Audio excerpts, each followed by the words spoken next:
বাণিজ্য উপদেষ্টা শেখ বশির উদ্দিনের সফল কর্মজীবন। সবাই যখন ডক্টর ইউনূস ও আশিক চৌধুরীকে নিয়ে ব্যস্ত, উপদেষ্টা শেখ বশির উদ্দিন তখনও দেশের জন্য নিজের সেরাটা দিয়ে যাচ্ছেন। আমিও যখন উপদেষ্টা হিসেবে শপথ নিছি, আমার জিজ্ঞেস করে ভাই কেমন লাগে, what is this question. Bharat transshipment বাতিল করায় শেখ বশির মাঝরাতে সবাইকে মন্ত্রণালয়ে তলব করেন। বাংলাদেশের প্রেক্ষাপটে এমন ঘটনা খুবই বিরল। শেখ বশির সারাদিন আশিক চৌধুরী বিডার প্রোগ্রামে ছিলেন। প্রোগ্রাম শেষ করে মাঝরাতেই মন্ত্রণালয়ের সব সচিবকে তলব করে 2 ঘন্টা মিটিং করেন। মন্ত্রী পর্যায়ের কেউ এমনটা করতে পারে তা সাধারণ মানুষের ধারণার বাইরে ছিল।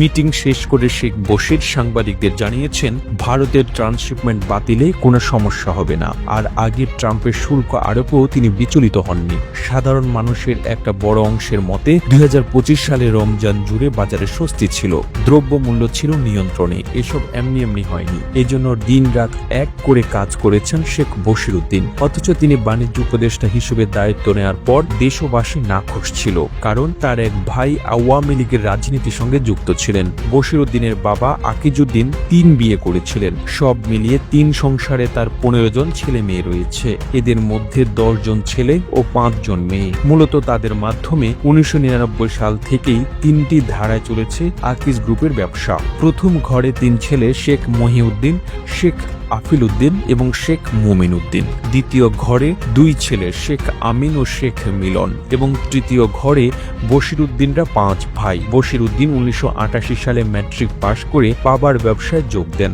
তার পদ ছিল স্টেশনারি খরিদকারী। ছেলে হিসেবে তখন তাকে আলাদা করে মূল্যায়ন করা হতো না, মানে বাড়তি সুবিধা পেতেন না। কারো সঙ্গে বশিরের বিরোধ হলে তার বাবা সব সময় কর্মীর পক্ষ নিতেন। অন্যান্য কর্মীর মতো তারও বার্ষিক কাজের মূল্যায়ন হতো, সে অনুযায়ী বেতন বাড়ত। ছেলে হিসেবে পেতেন না সামান্য কোনো সুবিধা। এই ব্যবসায়িক নীতি পরবর্তীতে বশির উদ্দিনকে সফল হতে সহায়তা করেছে। বাবা আকিজউদ্দিনের কাছ থেকেই তিনি ব্যবসায়িক খুঁটিনাটি শিখেছেন, পাশাপাশি সফলতার গল্পটাও জেনেছেন। 2023 সালে তার প্রতিষ্ঠিত আকিজ বশির গ্রুপ বর্তমানে দেশের অন্যতম শক্তিশালী ব্যবসায়িক প্রতিষ্ঠান। তবে এই ব্যবসায় তার পথ চলা দীর্ঘদিনের। 1950 সালে আকিজউদ্দিনের হাত ধরে প্রতিষ্ঠিত হয় আকিজ গ্রুপ। পরে 2006 সালে তার ইন্তেকালের পর এই গ্রুপের দায়িত্ব নেন শেখ বশির উদ্দিন এবং তার ভাই বোনেরা। 2022 সালে তারা দ্বিতীয়বার পরিবার ত্যাগ করেন এবং 5 ভাই ভিন্নভাবে ব্যবসা পরিচালনা শুরু করেন। এরপর 2023 সালে আকিজ বশির গ্রুপ নামে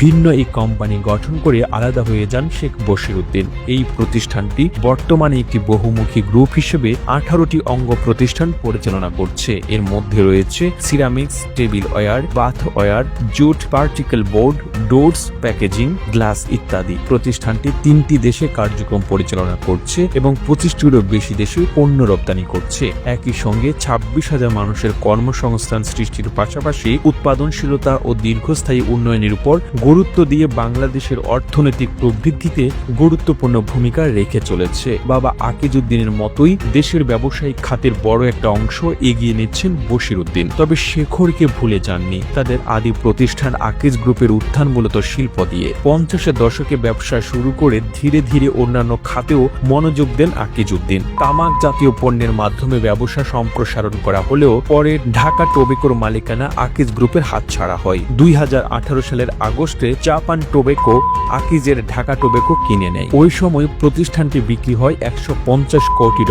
বাংলাদেশে মুদ্রায় যার পরিমাণ প্রায় 12,500 কোটি টাকা। শেখ বশির জীবনের প্রায় পুরোটা জুড়ে শুধু ব্যবসা আর ব্যবসা। তবে দেশের রাজনৈতিক পট পরিবর্তনের ফলে তিনি অন্যভাবে মানুষের সেবা করার সুযোগ পেয়েছেন। বাণিজ্য উপদেষ্টা হিসেবে তিনি এখন আস্থা ও সম্ভাবনার আরেক নাম। প্রতিবেদনটি তৈরিতে তথ্য ও উপাত্তের সাহায্য নেওয়া হয়েছে পেরিস্কোপ ভিডিওস নামক ফেসবুক পেজ থেকে। আর এতক্ষণ আপনারা সঙ্গে ছিলেন বিশ্ব বাংলার। সেই সঙ্গে আপনি বাংলাদেশের কোন জেলা থেকে এই ভিডিওটি দেখছেন আমাদের কমেন্ট করে জানান। আমরা পরবর্তী ভিডিওতে আপনাকে ধন্যবাদ জানাতে ভুলব না। এতক্ষণ বিশ্ব বাংলার সাথে থাকার জন্য অসংখ্য ধন্যবাদ।